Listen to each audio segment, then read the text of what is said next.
As you know, in FY 2012, we're facing a budget deficit.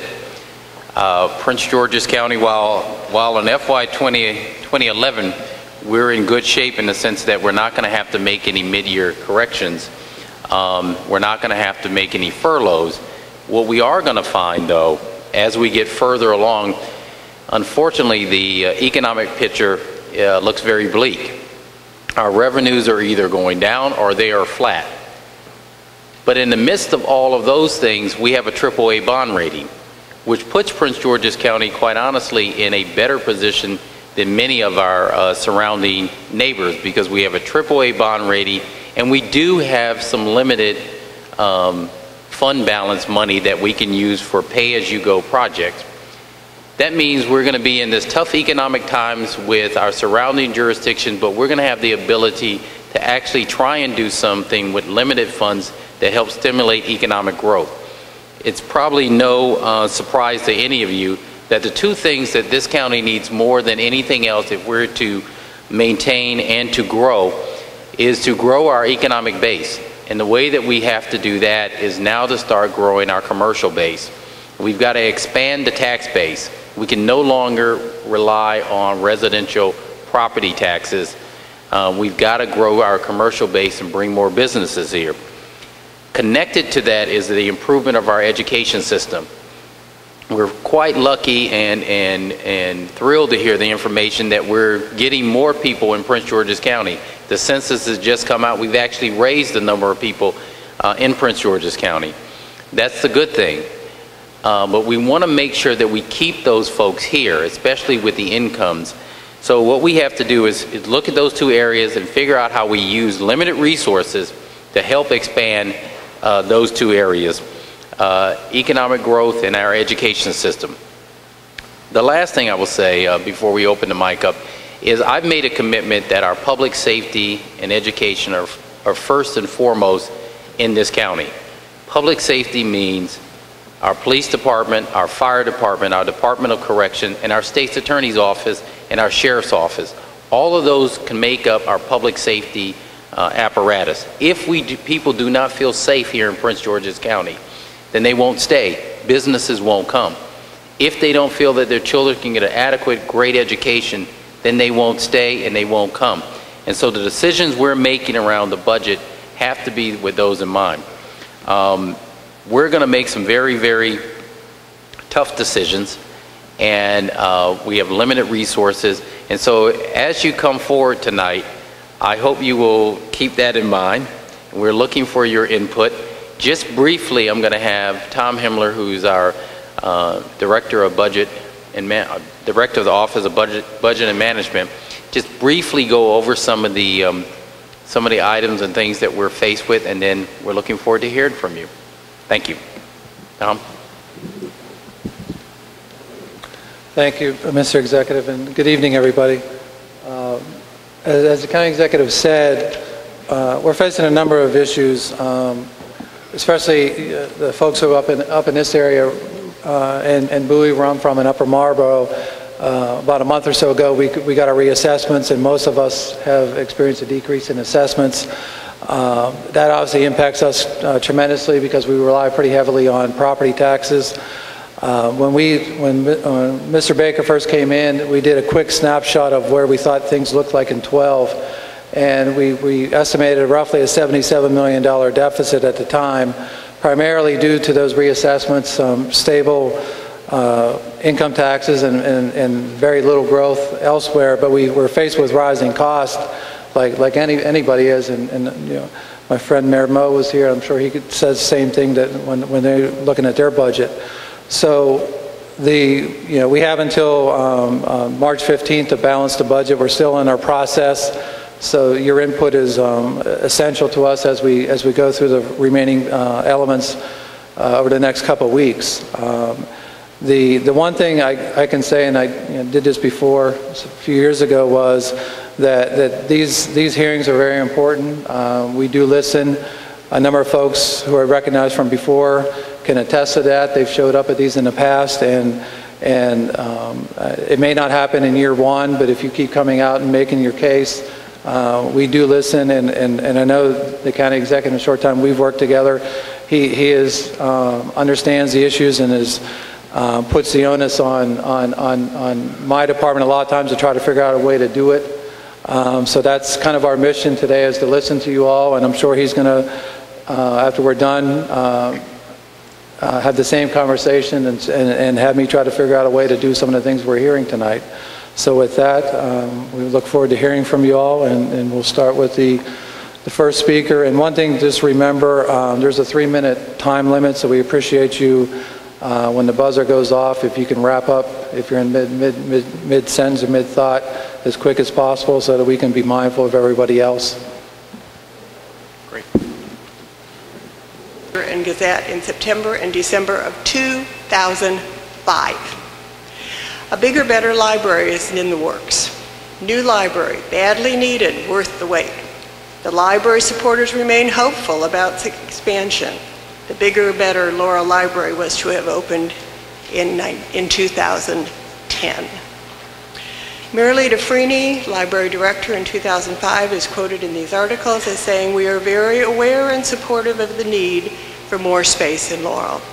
Diane Ashworth, now retired Laurel branch manager, noted that it's a good thing materials really go out of here quickly, because if they were all on the shelves at once, we'd be in quite a pickle.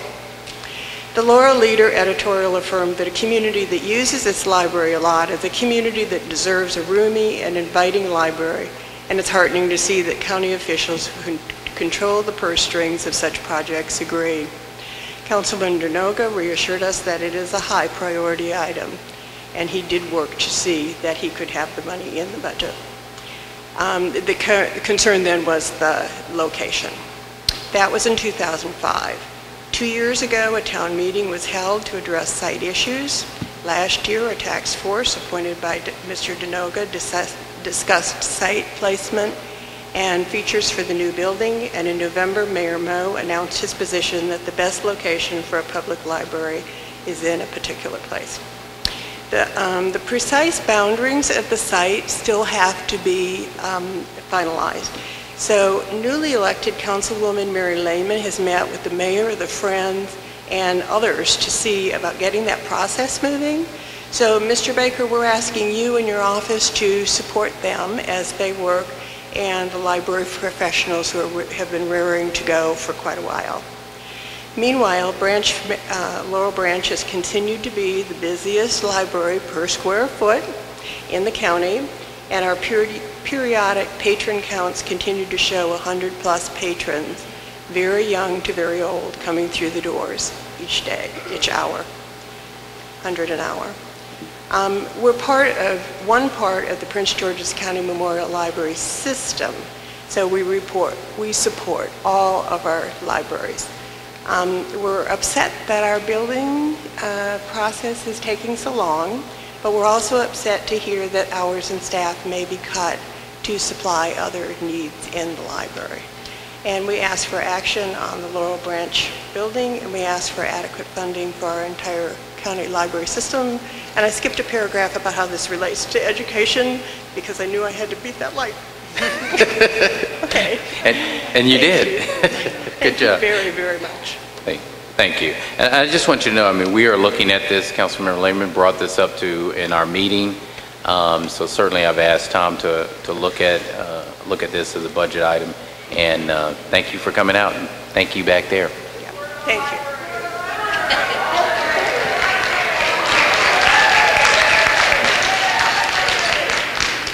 Mayor Craig Moe.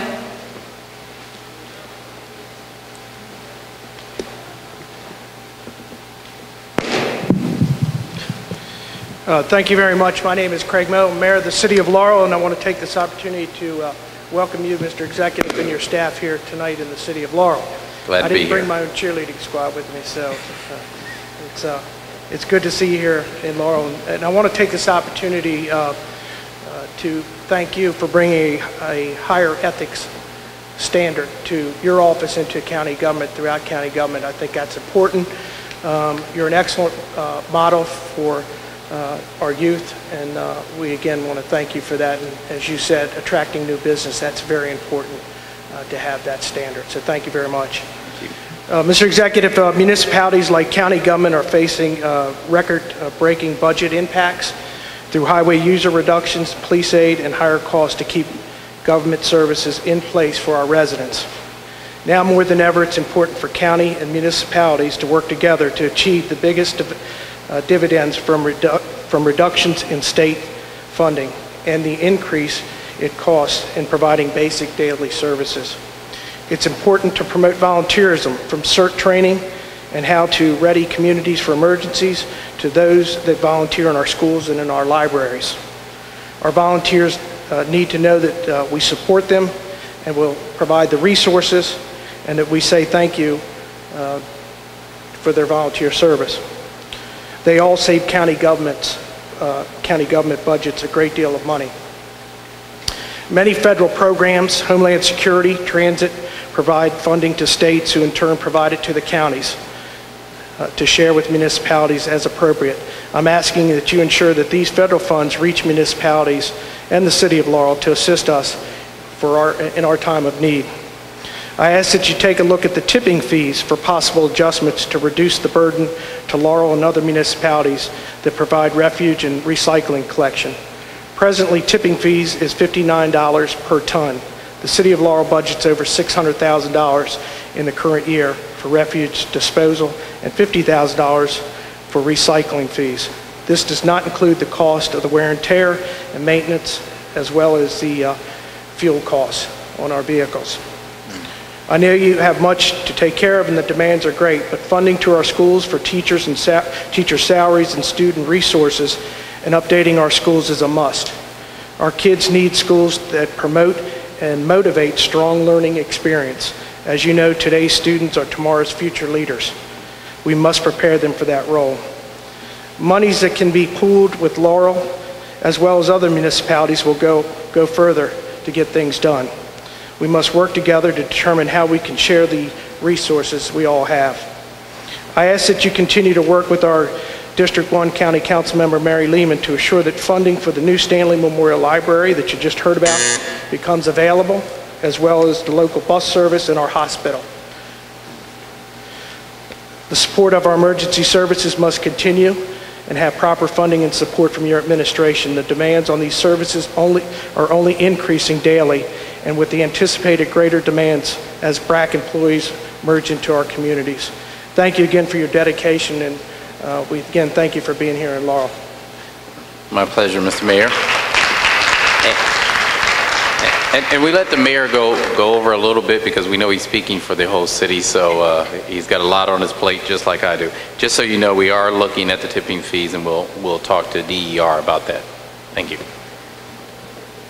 Marsha Vogti. Sorry if I messed up your name.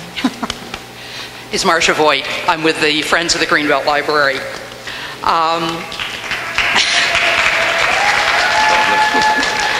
When I was 3, my favorite book was about Magellan's trip around the world. At 3 years old, I traced his route in our library, in our globe at home. But what I really liked was going to the public library where there was a floor globe, and before the Wednesday morning storytelling time, I got to dance around and show his route. In the summer of 1990, I was on a 3-month assignment at our embassy in Amman, Jordan. In August, Saddam Hussein invaded Kuwait, and Amman became the destination for thousands of people fleeing Baghdad across the desert. A well-known terrorist group that sided with Saddam targeted us at the embassy and at our homes. My duties switched to direct support to our ambassador and to being the person in my section that made sure that we were down to a 10-second burn time. In other words, if, and hopefully not when, or the other way anyway, the embassy was invaded, we needed to have only those papers that we could destroy as we left via the back gate. In other words, in 10 seconds. When I came home from Amman later in August, I was pretty good. But I spent a few hours for the next several Sundays at the Greenbelt Library, browsing the books, just feeling them, doing normal things. I needed the library those Sunday afternoons. About 5 years ago, the Greenbelt Friends paid for a summer program by the Reptile Man.